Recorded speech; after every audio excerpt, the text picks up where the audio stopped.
Hey everybody, this is Dr. Flight. Hope you're doing great.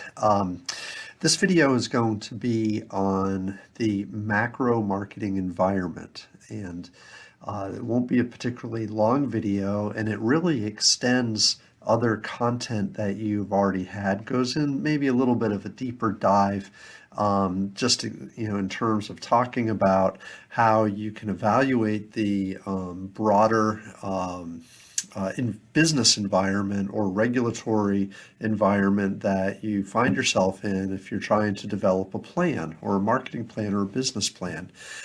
So you may recall that there's a planning model, and the result of the planning model is called a marketing plan. And the marketing plan very much mimics or is similar to a business plan in regard to at least the first two big steps, which is the planning phase of the model. And if you'll recall, the second step of the planning phase was a situational analysis, or the SWOT analysis. Now, there are a couple different ways to do a situation analysis. It doesn't have to be a SWOT analysis, SWOT, but that's a pretty common kind of method to organize your kind of this phase of the planning process. And if you'll remember, there's an internal evaluation where you look at your strengths and weaknesses, but then there's also an external component as well, where we look outside the firm to various factors that are there as well. And so when we look at kind of these dynamics, the SW and OT, we might think of these as components that are immediately impacting our firm. And so that's what we want to look at. So in another context, and kind of in another environmental scan is sometimes what it's called, or this review of the environment. Here's another model that we can look at, and we're going to start at the very beginning or middle, the inside, and you could say, well, look, the first thing we want to focus on are our consumers or customers. We want to understand them and then kind of build our business model around them. However, that's not always kind of the goal or the job that we do. Sometimes we have to worry about other factors as well. So this talk today is going to look at the four components, and this is going to be brief. We won't go into enormous depth. But again, if you're extending the SWOT analysis and you're doing a little bit of a deeper dive into it, this is a good extension for you. So today we'll move outside of the consumer just a little bit, and we'll look at company competitors, the physical environment, and then also corporate partners. And then in another video, we'll look at the external or macro effects of the market, or elements that affect the market, in another video. So again, we're talking about like what impacts the consumers, how do we manage ourselves around these impacts, and the company itself, that would be us. And we kind of talked about this element already. We'll talk about it again. The competitors, physical environment, and then corporate partners. Okay, so company capabilities. And if you think about what your strengths are, and what you do particularly well, then that would be something that you want to focus on in terms of creating a distinctive advantage or a distinctive core competency that's different from your competitors.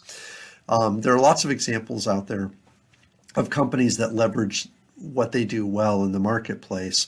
There's a company called Corning, and you might have heard that name before.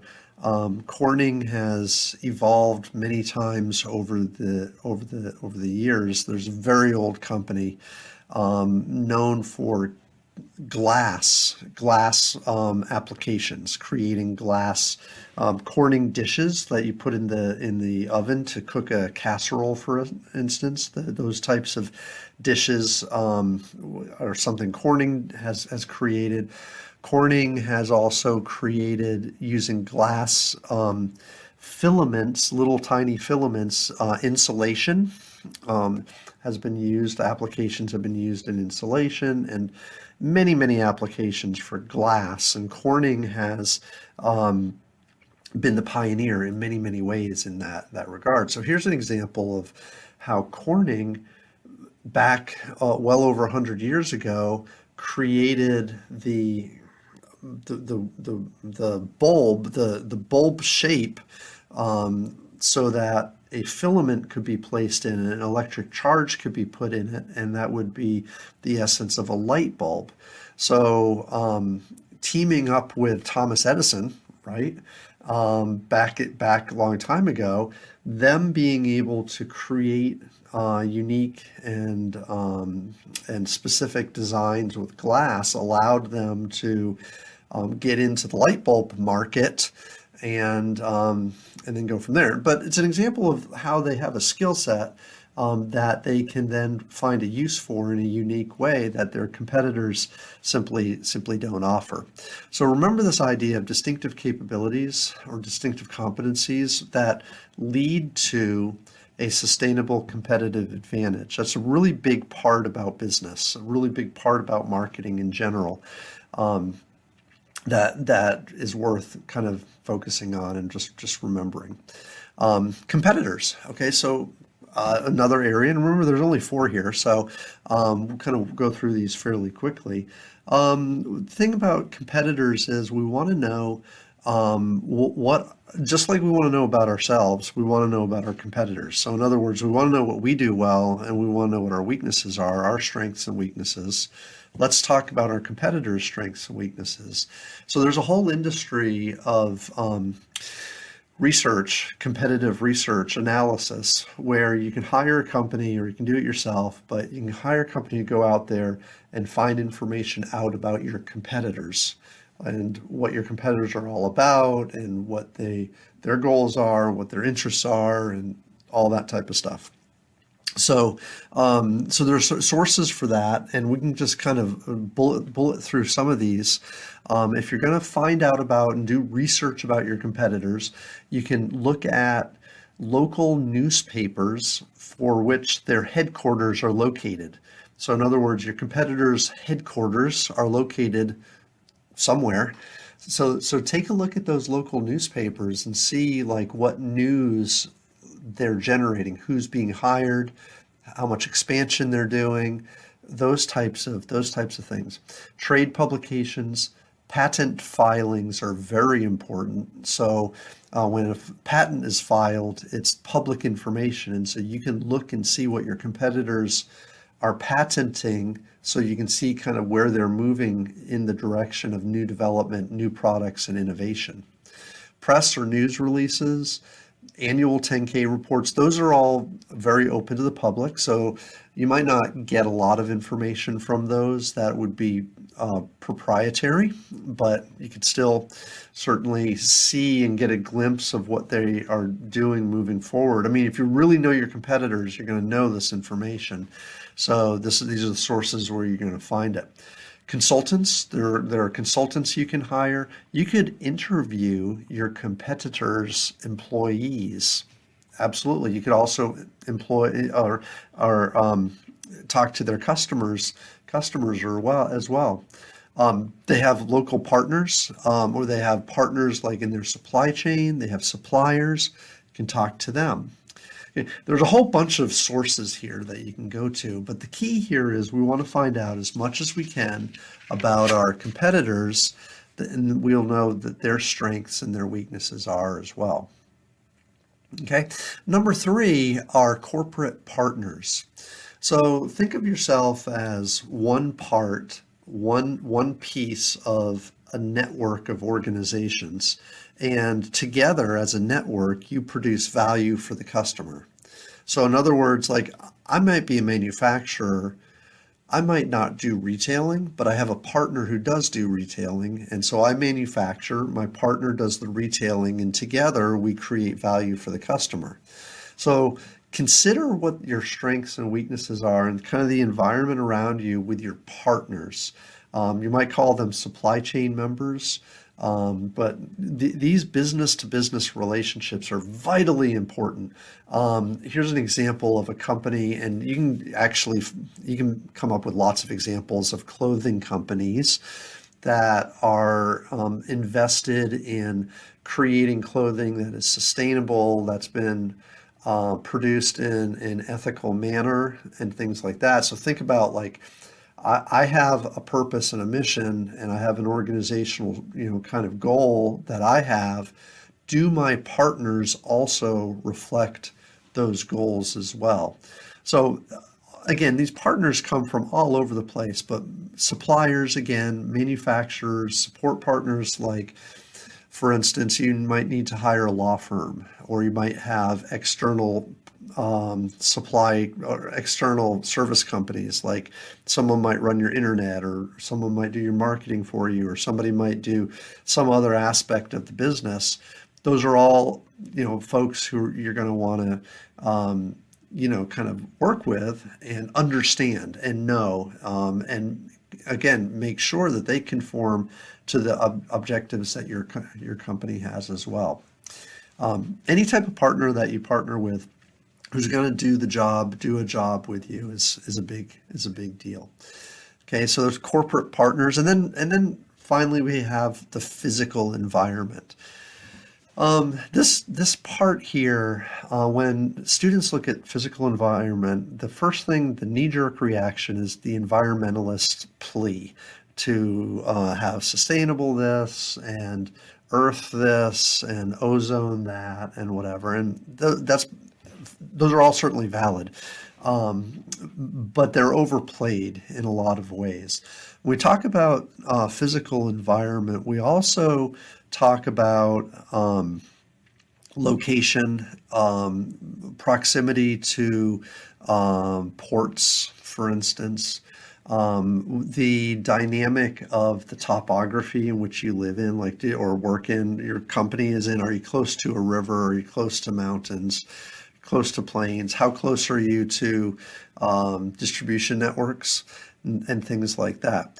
So those are the core concepts. But again, we don't want to lose sight of this idea that we have an environmental impact, and that's something that our customers and our markets are certainly aware of. And when we just talked about corporate partners, our partners are aware of that too. I mean, if our partner has a very strong environmental platform, they're not going to want to do business with us if we don't also support their platform as well.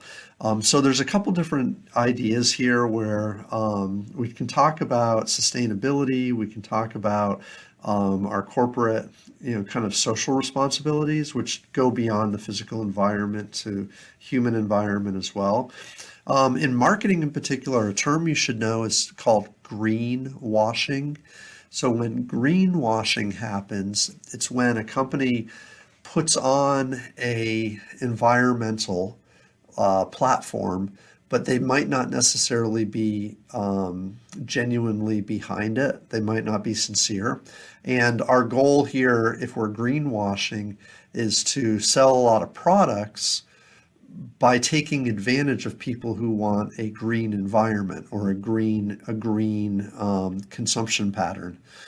So in other words, we're going to put ourselves out there as being environmentally friendly to sell product when we may not actually be environmentally friendly, if that makes sense. That's called greenwashing, and it obviously has a negative connotation to it. So the United Nations puts out, lots of organizations put out goals and objectives. I know this is a bit dated; it's 2 or 3 years old, but you can think of, again, the impact from a corporate social responsibility perspective that your company has, or even a cause marketing perspective, in terms of doing things like sustainable food for people to help minimize hunger issues, climate activities, consuming and using raw materials and disposal of raw materials properly.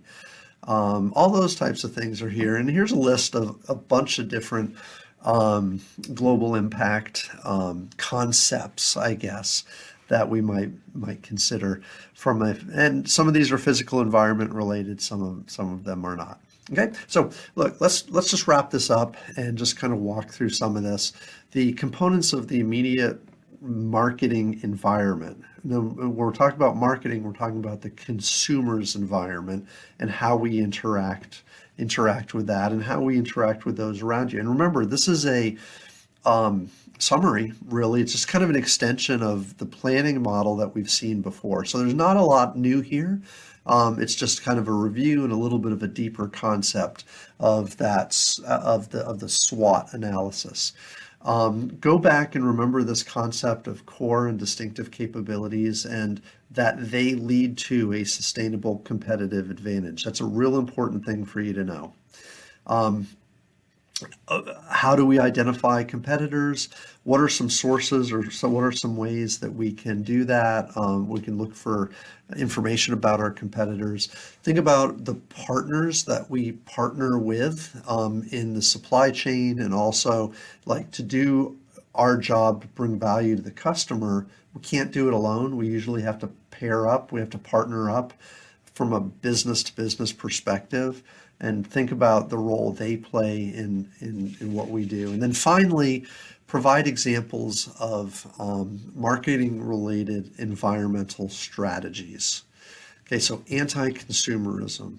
That's something where people are, and we may have this trend to buy less and use products for a longer period of time. Cause marketing, conscientious marketing, so marketing related efforts that have a social impact. Green practices, you might tie that into your CSR, your corporate social responsibility stuff. And then finally, this concept, this term called greenwashing. That's something that you should, as a term, you should just simply know. Okay, so again, look at these because these make up your questions on your tests. And again, as we review each topic, you should know after you review, you should be able to answer all these questions. If you've studied and you've read the text and you've done all that, these are all questions that you should know the answers to. Okay, so hey, have any questions? Let me know. I keep asking you questions, but if you have any questions of me, feel free to touch base. Thank you.